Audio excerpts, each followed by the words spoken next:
कार्यक्रम के प्रायोजक हैं कमला पसंद, स्वाद में हमेशा 2 कदम आगे।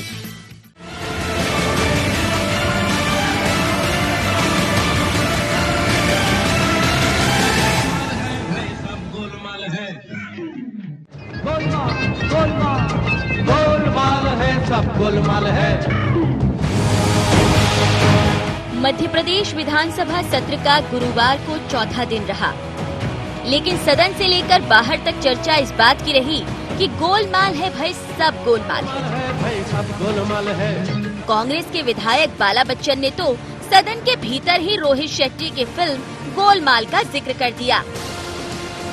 कोविड के नाम पर जनता को लूटा और मजदूरों के नाम पर वाहनों से लूट की।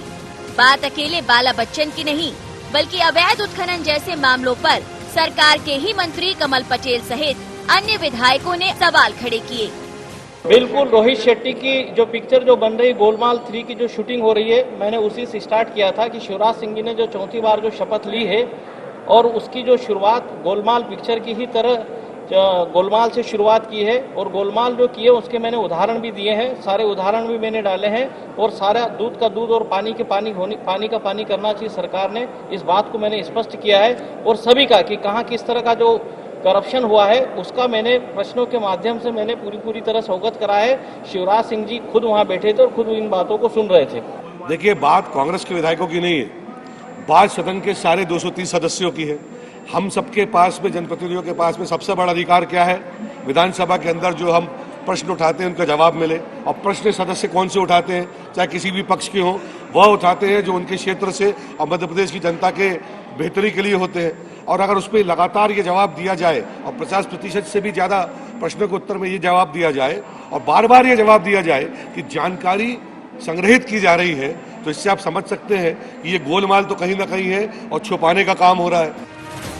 कांग्रेस सत्र में कई मुद्दों पर बीजेपी को घेरने में पीछे नहीं है, लेकिन गोलमाल की बात पर सरकार का कहना है कि कांग्रेस तो हमेशा से ही गोलमाल करती आई है और गोलमाल करने वाले गोलमाल की बात न करें।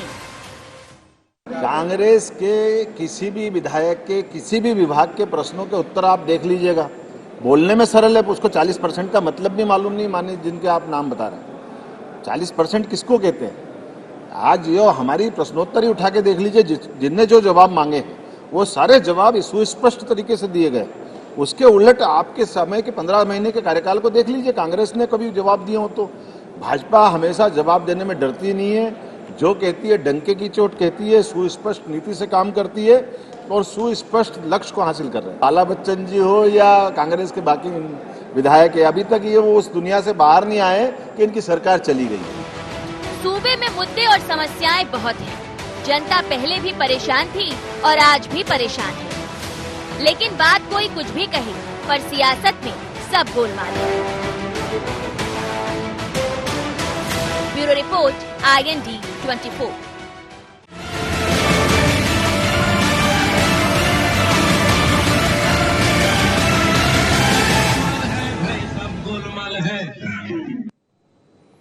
अंडे एजेंडा में आपका स्वागत है। मैं हूं मनोज सैनी। आज का एजेंडा है गोलमाल है भाई, सब गोलमाल है। इस पर चर्चा करेंगे, लेकिन उससे पहले डाल लेते हैं कुछ खास बिंदुओं पर निगाह। क्या सत्ता पक्ष से विपक्ष को नहीं मिल रहा मन मुताबिक जवाब? क्या बीजेपी विधायकों के सवालों से कांग्रेस को मिला बल? क्या गोलमाल के मुद्दे पर सरकार को घेर पाएगी कांग्रेस? कांग्रेस विधायकों के आरोपों में कितना दम? इन्हीं सवालों को लेकर आज आपसे हम बात करेंगे इस मुद्दे पर कि गोलमाल है क्या वास्तव में ऐसा है? सदन में तो दिखाई दे रहा है, क्योंकि सदन में जिन सवालों के जवाब मांगे जा रहे हैं, कांग्रेस का जो आरोप है उससे तो यही लगता है कि जवाब प्रॉपर तरीके से नहीं मिल रहे हैं। लेकिन जब हम प्रश्नोत्तरी उठाते हैं, देखते हैं, तो उसमें जवाब तो है। अब जवाब के बाद जब जवाब आ रहे हैं तो उसमें फिर काढ़े की बात कीजिए, कोविड की बात कीजिए, करोड़ों रुपए खर्च हुआ है, लोगों तक पहुंचा है, लोगों ने उसका लाभ लिया है, कितना लिया कितना नहीं लिया, कितना गोलमाल हुआ, ये भी जनता ही जानती है। लेकिन बात कांग्रेस की ही नहीं है, बात तो भारतीय जनता पार्टी की है। कई वरिष्ठ विधायक भारतीय जनता पार्टी के, उन्होंने भी कई तरह के सवाल उठाए, चाहे मंदसौर की बात करें या फिर अवैध उत्खनन की बात करें, तो सवाल सभी जगह से उठ रहे हैं और सवालों के जवाब सभी को चाहिए। और जनता भी इस समय यही उम्मीद करती है कि आप यदि सदन में पहुंचे हैं, हमने आपको जनप्रतिनिधि बनाया है, तो प्रतिनिधि के रूप में आप हमारे सवाल उठाइए और हम जो चाहते मतलब जनता के जो मुद्दे हैं उस पर बात कीजिए। पर क्या सच में गोलमाल है? आज इसी पर हम चर्चा करेंगे। मेरे साथ 3 मेहमान जुड़ रहे हैं। यशपाल सिंह जी सिसोदिया है, वरिष्ठ विधायक है, मेरे साथ स्टूडियो में। सर आपका स्वागत है। बृजेंद्र सिंह राठौर जी है, पूर्व मंत्री, आपका भी बहुत स्वागत है बृजेंद्र जी। और वरिष्ठ पत्रकार संदीप पौराणिक जी है। संदीप भाई आपका भी बहुत स्वागत है। सबसे पहले बृजेंद्र सिंह जी आपके पास ही आता हूं मैं कि ये क्यों कहा जा रहा बार बार कि गोलमाल है, गोलमाल है? कहां दिख रहा है आपको गोलमाल? देखिए, गोलमाल दिख रहा है सरकार के जवाब से। आज ही प्रश्नोत्तरी में 6वें नंबर पर हरपुरा नहर से तालाब भरने की योजना का जिक्र था। खुद माननीय मंत्री जी ने कहा कि योजना पूरी हो गई है और 10 में से 5 तालाब भरे गए। तो मैंने उनसे पूरक प्रश्न उस पर किया था कि जब पैसा खर्च हो गया और 10 में से 5 तालाब भरे गए और मंत्री जी का कहना यह था कि नदी में पानी नहीं, तो मैंने कहा नदी में भरपूर पानी है। और जब आपने योजना बनाई थी तो क्या आपका टेक्निकल विंग की रिपोर्ट उसमें नहीं थी? जब टीएस होता है उसके बाद ही एएस होता है। जब इतने सारे विद्वान इंजीनियर आपके पास हैं और आपने वो योजना मंजूर की, पैसा खर्च हो गया और तालाब आज तक नहीं भरे गए, अचर्रा का तालाब, मोहनगढ़ का तालाब, ऐसे तमाम तालाब तो नहीं भरे गए, फिर वो पैसा कहां गया? क्या इसकी आप जांच कराएंगे? तो मंत्री जी ने स्वीकार किया कि नहीं नहीं, हम इसकी जांच कराएं। तो गोलमाल इसलिए नजर आता है जब कोरोना जैसी बीमारी में मध्य प्रदेश की पूरी जनता इस बात को आज सुन रही है आपकी चर्चा जी। बहुत से लोगों को नहीं पता, रिकॉर्ड में पूरे हिंदुस्तान में मध्य प्रदेश में काढ़ा बट गया। 30 करोड़ रुपए का काढ़ा सरकार ने बांट दिया। गरीब जनता के इलाज के ऊपर सरकारी रिकॉर्ड के हिसाब से 743 करोड़ रुपए का खर्चा सरकार ने कर दिया। 200 करोड़ रुपए केवल इन्होंने विज्ञापन के ऊपर बताया है खर्च किए। आप लोगों को पता होगा किए कि नहीं किए हमें नहीं मालूम। चिरायु हॉस्पिटल जो भोपाल का है, 70 करोड़ रुपए का जो है पेमेंट चिरायु हॉस्पिटल को हुआ। तो इस तरीके से जो मजदूर हमारे, क्या दुर्गति मजदूरों की हुई? आपने देखा पैदल चल चल के बेचारे मारे गए, कोई पूछने वाला नहीं था। लेकिन इन्होंने जो खर्चा दिखाया है वो 7,000 करोड़ रुपए का खर्चा दिखाया है कि हम मजदूरों को हमने व्यवस्थित तरीके से हम लेके आए। 7,000 करोड़ रुपए ये खर्चा हुआ है सरकार। लेकिन आप बृजेंद्र जी 23,000 करोड़ रुपए। बृजेंद्र जी आप कह रहे थे कि गोलमाल है, आपने सवाल लगाया, आपके सवाल का जवाब भी मिला और फिर उन्होंने ये भी कह दिया कि ठीक है आगे काम करा लेंगे। तो इसका मतलब यही है कि गोलमाल नहीं है। काम कराने का नहीं बोला जी, काम कराने का नहीं बोला, तो पैसे खर्च खत्म हो गए इनके। वो तो दूसरा फेज जो है उसकी बात आई तो इन्होंने कहा कि जो है उसमें पैसे नहीं बचे हैं हरपुरा नहर के, उसमें नदी में पानी नहीं है इसलिए जो है उसका काम नहीं होना। चलिए मैं आपका नदी में पानी नहीं है तो क्या पहले नहीं रिकॉर्ड? तो ये सारे जो मैंने रिकॉर्ड आपको जो बोले हैं ये जमीनी हकीकत नहीं है। जमीन में ना तो कोरोना के नाम पे लोगों को मदद हुई, ना मजदूरों को मदद हुई, और हुई तो ना के बराबर। ठीक, ना वो काढ़ा बटा ना दवाई बटी और ये पैसे खर्च हो गए। इसलिए लगता है कि गोलमाल है। यशपाल जी, सब कुछ गोलमाल है। यशपाल जी, कांग्रेस को सब गोलमाल दिख रहा है और अभी तो माला माल भी होना है, गोलमाल भी होना है, क्योंकि आगे चुनाव है, चुनाव में सब कुछ लगना है। पर सवाल यह है कि आपने भी कुछ मुद्दे उठाए, जैसे राशन का मुद्दा आपने उठाया, आपके क्षेत्र का बड़ा मुद्दा है, या बाकी अन्य मुद्दों की बात करें तो गोलमाल तो वहां भी है। देखिए मनोज जी, कांग्रेस अभी सख्ते में है। 5 बरस का जनादेश प्राप्त कर करके उन्होंने सरकार चलाने का, बनाने का और जनता की सेवा करने का जो संकल्प लिया था वो तार तार हो गया। और उसका जो अफसोस है कांग्रेस को, वो अभी प्रतिपक्ष की भूमिका में है। तो ये आरोप प्रत्यारोप तो ये कांग्रेस 2023 के चुनाव तक तो निरंतर करती रहेगी, अभी पचा नहीं पा रही, क्योंकि सरकार भारतीय जनता पार्टी की बन गई, शिवराज जी के नेतृत्व में।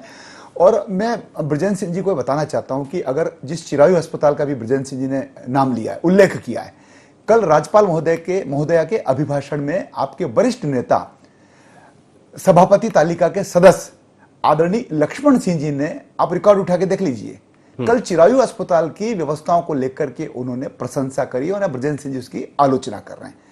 कांग्रेस कभी एक मत पे तो आ जाए कि उनके नेता अलग अलग बयानबाजी क्यों कर रहे हैं। विधानसभा के प्रेमाइसेस में, विधानसभा के परिसर में 3 या 2 जगह पर काड़े के काउंटर अभी भी लगे हुए हैं। लगातार हम 3-4 दिन से देख रहे हैं जब से सदन शुरू हुआ है। अब इनको काड़े में भ्रष्टाचार नजर आ रहा है, सिमस में भ्रष्टाचार नजर आता था। नहीं, काड़े अब काड़े के जो आप कह रहे हैं, काड़े के यदि वहां नहीं लगेंगे काउंटर तो कहां लगेंगे? नहीं, काउंटर तो वहां लगेगी नहीं जहां लगना चाहिए। नहीं लगे हैं। देखिए, सार्वजनिक स्थानों पर लगे हैं, तो बस स्टैंड पे लगे हैं, रेलवे स्टेशनों पर लगे थे, सार्वजनिक चौराहों पर लगे थे, और काड़े के कारण से एक वातावरण भी बना था। देखिए मनोज जी, अभी मैं आपके स्टूडियो में बैठ करके माननीय मुख्यमंत्री जी की अपील गंभीरता से सुन रहा था। आज भी कोरोना गया नहीं है। महाराष्ट्र की सीमाओं से लगा हुआ हमारा मध्य प्रदेश, और उसकी चिंता को लेकर माननीय मुख्यमंत्री जी सावधान करने की कोशिश कर रहे हैं। माननीय प्रधानमंत्री जी ने कहा कि दवाई और कड़ाई दोनों जरूरी है, और ऐसे में कांग्रेस भी आलोचना में लगी हुई है। देखिए, प्रतिपक्ष अपनी भूमिका निभावे, हमें कोई आपत्ति नहीं है, लेकिन लोगों को गुमराह ना करें। ऐसा नहीं हो कि आपके कहने से मजदूर बाहर निकल जाए, प्रोटोकॉल टूट जाए, गाइडलाइन टूट जाए, और फिर मत्थे भारतीय जनता पार्टी की सरकार के बड़ा। अभी तो बृजेश सिंह जी, आप बहुत वरिष्ठ मार्गदर्शक हैं, मेरे बड़े भाई हैं, आपको तो अपील में समर्थन करना चाहिए और कहना चाहिए कि नहीं, गाइडलाइन का पूरा पालन करना चाहिए। देखिए, अस्पतालों की व्यवस्था क्या थी, किस प्रकार से कोरोना की लड़ाई हमने लड़ी है। देखिए, विदेशों में जनता सड़क पर आ गई है, हमारे यहाँ मध्य प्रदेश में जो भी सीमित साधन थे, हिंदुस्तान की हम बात कर लें, देखिए तख्ते पलट गए कोरोना के कारण से। अमेरिका में जो दुर्दशा हुई, और अमेरिका में जिस प्रकार से जनता ने, वहां के लोगों ने अब ये तो पता नहीं आप लोग का क्या जादू है, दाम बढ़ रहे हैं, महंगाई बढ़ रही है, जनता विरोध नहीं कर रही है। अब ये क्या भारतीय जनता पार्टी की सरकारों का मतलब जादू है, काम है, आप ही समझिए। नहीं मनोज जी, देखिए, महंगाई अपनी जगह हो सकती है, लेकिन महंगाई के साथ साथ अगर किसानों को वाजिब दाम यदि मिल रहे हैं, सोयाबीन अगर 4043 में जा रही है, तो देखिए कांग्रेस कितना भी आंदोलन कर ले, जनता के गले उतरना चाहिए। और जनता के गले नहीं उतरी तभी तो 28 सीटें हम कितने मार्जिन से जीते हैं। मेरी विधानसभा क्षेत्र से लगता हुआ सुमासरा विधानसभा क्षेत्र, जहां पर बृजेश सिंह जी की पार्टी के निष्ठावान कार्यकर्ता हरदीप जी डंग 300-350 वोटों से जीते थे बृजेश जी, आज वो 32,000 वोटों से जीत गए। तो जनता तो भारतीय जनता पार्टी के साथ इसलिए खड़ी हुई मनोज जी के शिवराज जी के नेतृत्व में प्रदेश की बागडोर आ गई, इसलिए जनता ने विश्वास कर लिया। संदीप पौराणिक जी, एक बड़ा सवाल उठ रहा है, गोलमाल है, और सत्ता सियासत में जो भी होता है, सरकार किसी की भी रही हो, गोलमाल तो होता है, और कई बार गोलमाल को लेकर सवाल आते हैं, जवाब भी आते हैं, पर जनता तक कुछ नहीं पहुंच पाता, ये बात सच है। लेकिन क्या वास्तव में ऐसा कुछ है? सुन रहे हैं आप दोनों को। देखिए मनोज जी, राजनीति का मतलब ही गोलमाल है, अगर हम विस्तृत तौर पे देखें। ये बात बिल्कुल सही है कि जो सत्ता पक्ष होता है उसके जवाबों से कभी भी विपक्ष संतुष्ट नहीं होता। विपक्ष को हमेशा ये लगता है कि सत्ता पक्ष ने जो जवाब दिया है उसमें जानकारी छुपाई गई है, वो प्रति प्रश्न भी करता है उसके।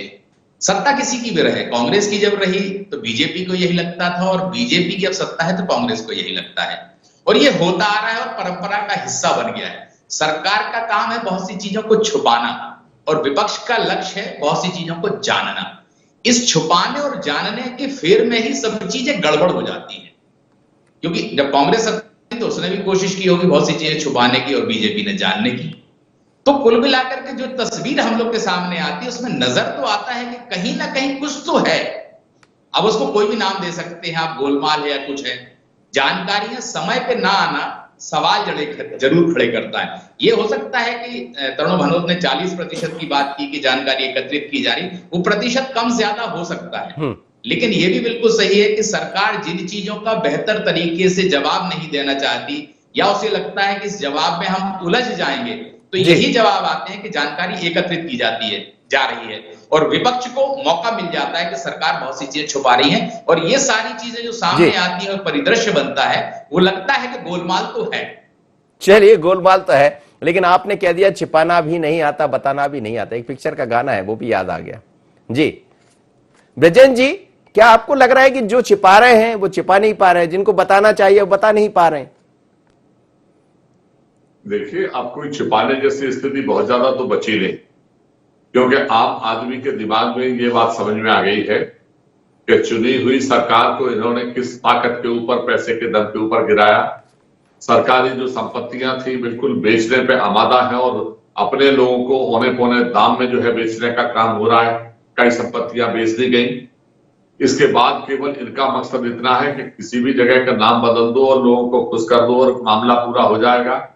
हर चीज को, सरकारी कंपनियां जो फायदे की हैं उसको जो है प्राइवेट को दे दो। अवैध उत्खनन की अभी हमारे छोटे भाई यशपाल जी ने कहा कि लक्ष्मण सिंह जी ने क्या कहा था। अरे लक्ष्मण सिंह जी को छोड़ो, मैं आपसे पूछता हूं, कमल पटेल जी ने क्या लिखा?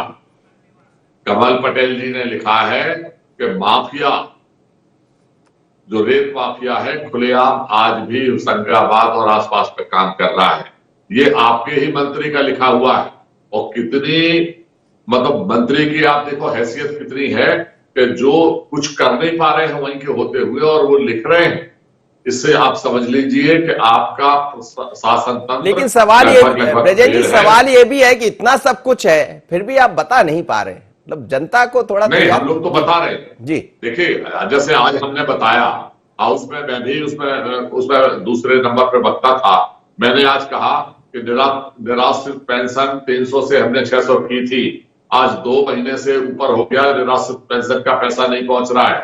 आज हमने बताया कि गौ माता के नाम के ऊपर जो ये लोग राजनीति करते हैं, वो 1000 गौशाला खोलने का काम हम लोगों ने किया और आज इन्होंने जो पैसा मिलता था दाना, वो आधा कर दिया और वो पैसा भी आज 3 महीने से खाते में नहीं डला। संबल योजना जो बात कर रहे थे, हमने नया सवेरा की थी, मैं लौट रहा हूं, उसमें पैसा नहीं है, ये हमने बताया हाउस के अंदर। जी जी। तो जो विकास की योजनाएं हैं उसका पैसा नहीं था। नमस्ते ओरछा आयोजन हमने मंजूर कराया था, वो इन्होंने बंद कर दिया। तो ऐसे एक नहीं अनेकों योजनाएं हैं जो इन्होंने बंद कर दी। ये सदन में आज हम लोगों ने बताया, बिजली की समस्या, उत्खनन की समस्या, बलात्कार की समस्या, यशपाल जी से जवाब ले लेते हैं। चारों तरफ तो लोग परेशान हैं। यशपाल जी, आपने कई योजनाओं को नमस्ते कर दिया, जब इन्होंने नमस्ते किया था तो आपने उनको चालू कर दिया। और आपने भी ऐसे, मेरा सवाल यही था आपसे कि कई आपने मुद्दे उठाए, आपने भी एक सवाल का जवाब दिया, मांगा, तो आपके पास 10 किलो देखा हमने, बड़ा भारी भरकम पहुंच गया। तो इतना बड़ा जवाब की जगह कोई ऐसा जवाब हो जिसमें जनता भी समझ जाए और जल्दी से उसका प्रतिपालन भी हो जाए। देखिए, ध्यान आकर्षण पर अगर माननीय वरिष्ठ विधायक कांग्रेस के और चीफ व्हिप मुख्य सचेतक श्री डॉक्टर गोविंद सिंह जी के प्रश्न में अगर वित्त मंत्री जी इस बात को स्वीकार करते हैं कि सोम डिस्टिलरी के द्वारा जो निर्माण कार्य किया गया था या जो उसने बिना अनुमति किया गया था, उसमें आर्थिक दंड आरोपित भी किया गया। देखिए, भारतीय जनता पार्टी की सरकार निष्पक्ष भाव से काम करती है और उस ध्यान आकर्षण से अंदाज लगा लेना चाहिए मनोज जी के अभी विजय सिंह जी बता रहे थे कि गौ माता के नाम से हमने राजनीति करी है। आप गौ माता की सेवा करो तो पुण्य का काम, और हम करें तो राजनीति, तुम्हारा खून खून हमारा खून पानी, ऐसा थोड़ी चलता गया भाई। गौ माता को लेकर के, और माननीय ब्रजेंद्र सिंह जी मेरे बहुत वरिष्ठ हैं, मैं बड़ा सम्मान करता हूं। मनरेगा की राशि के अंतर्गत, भारत सरकार की राशि के अंतर्गत 28 लाख रुपए 30 लाख रुपए की राशि से उस समय कमलनाथ जी ने बनाई थी। ये अलग बात है कि ढिंडोरा राज्य सरकार के नाम से उन्होंने कर लिया था, हमने उसको बंद नहीं किया है। विजय सिंह जी हम उसको रेगुलर जारी कर, मनरेगा का पैसा भारत सरकार का, मोदी जी का पैसा वहां से आ रहा है। आपने मध्य प्रदेश की सरकार के खजाने में गोश, अरे वो तो लाए थे, लेकिन आज में हमने जारी कर रखी ना। अगर आपने को ऐसा लगता था तो फिर आपने क्यों राजनीति करी गौ माता के नाम से? हम करें तो पाप और आप करो तो पुण्य, हमारा खून खून आपका खून पानी। देखिए, मेरा कहना है कि मनरेगा के अंतर्गत किया था और उसकी व्यवस्थाओं को लेकर के भारतीय जनता पार्टी की सरकार, लेकिन जैसे कमल पटेल की बात आ रही है, यदि वो अवैध उत्खनन की बात कर रहे हैं, आपके ही लोग हैं, आपने भी कुछ मुद्दे आज उठाए, तो क्या आपको लग रहा है कि विधायक की बात नहीं मानी जा रही? क्या आपको लग रहा है कि मंत्री को ये बात कहनी पड़ रही है, यानी कहीं गड़बड़ तो है? देखिए मनोज जी, विधानसभा में सत्ता पक्ष हो या प्रतिपक्ष हो, प्रश्न करने से परिणाम आते हैं। देखिए, ये जो 40% की कई बात आ रही ना कि 40% सवालों के जवाब ही नहीं, मैं इसको बिल्कुल नकारता हूं, क्योंकि मैं पूरी कार्यसूची पढ़ता हूं, मैं पूरा तारांकित और अतारांकित का एक एक जवाब में। देखिए, बाद में क्या होता है, जब प्रिंट होता है उस समय लिखा रहता है कि अब जानकारी एकत्रित की जा रही है, लेकिन जिस दिन प्रश्न आ जाता है उस दिन उसका जो सूचना केंद्र पर जो उसका बक्सा है, जो खाना है, जो बता दें आप, जहां हमारी डाक हमको मिलती है, उसमें जानकारी एकत्रित कर करके संबंधित विभाग, संबंधित विधायक के पास पहुंचा दी जाती है।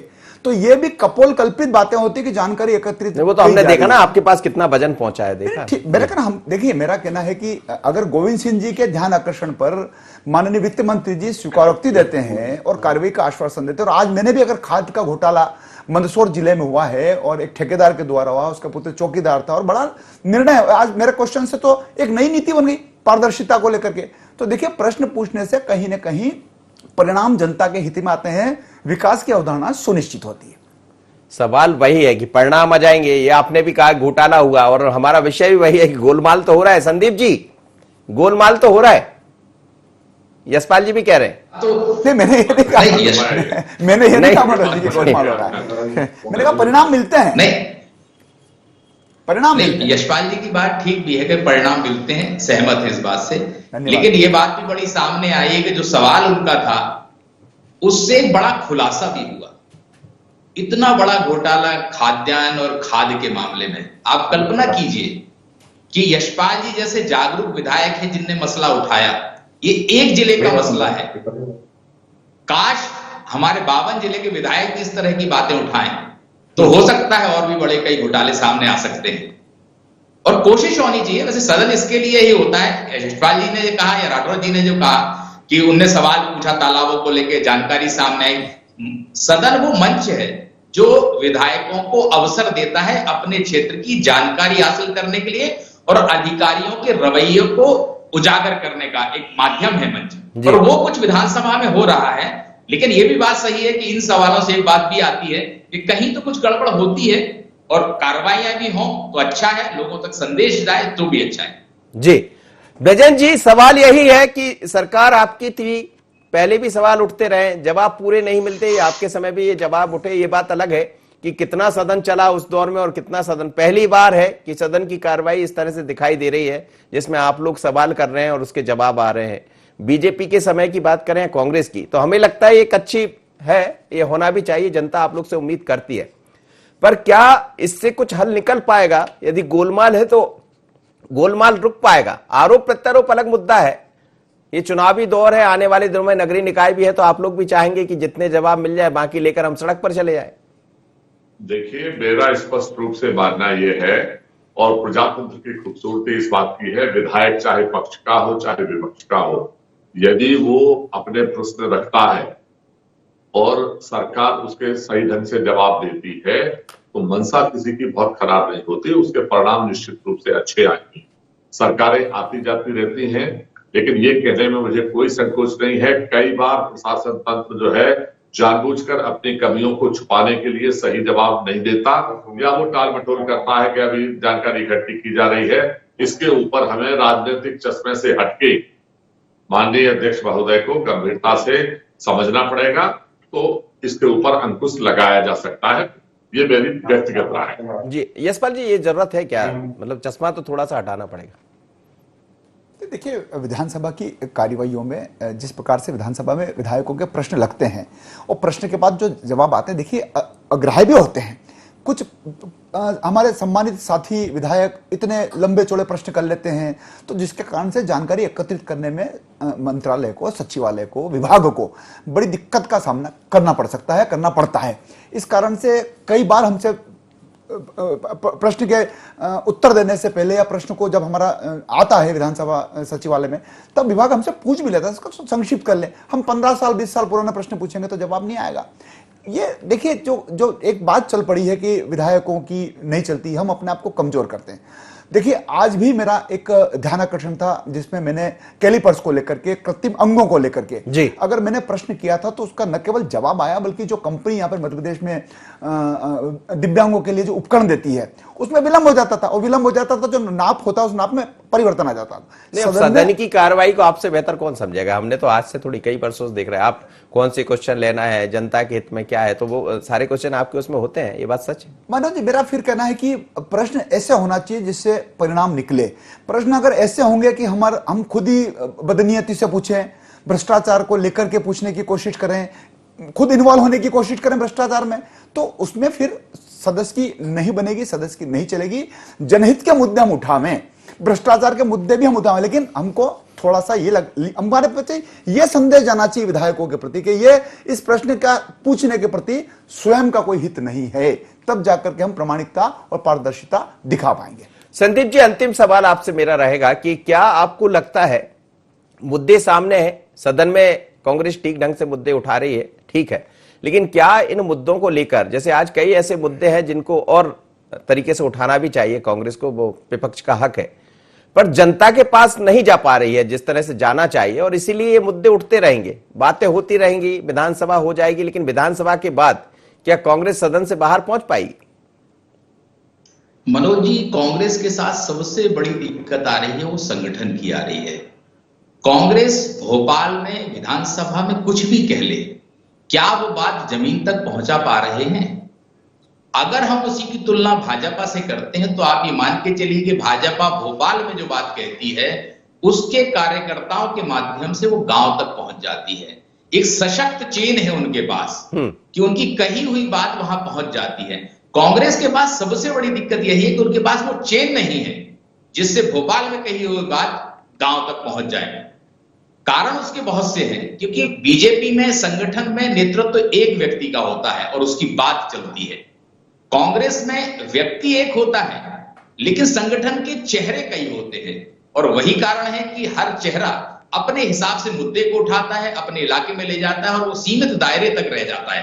तो कांग्रेस को बीजेपी से इस मामले में सीख लेनी चाहिए कि वो जो मुद्दे उठा रहे हैं वो जनहित के मुद्दे हैं, लेकिन अगर जनता तक नहीं पहुंचेगी बात तो उसका लाभ राजनीतिक तौर पर नहीं मिलेगा, मुझे ऐसा लगता है। चलिए, बहुत बहुत धन्यवाद आप सभी मेहमानों को मेरे साथ जुड़े। लेकिन मध्य प्रदेश में अब ये दिखाई दे रहा है, खासकर सदन में जब चर्चा चल रही तो कई ऐसे मुद्दे हैं जिन पर सवाल भी आ रहे हैं, सवालों के जवाब भी मिल रहे हैं, पर जवाब के बाद ऐसा लगता है क्या गोलमाल है।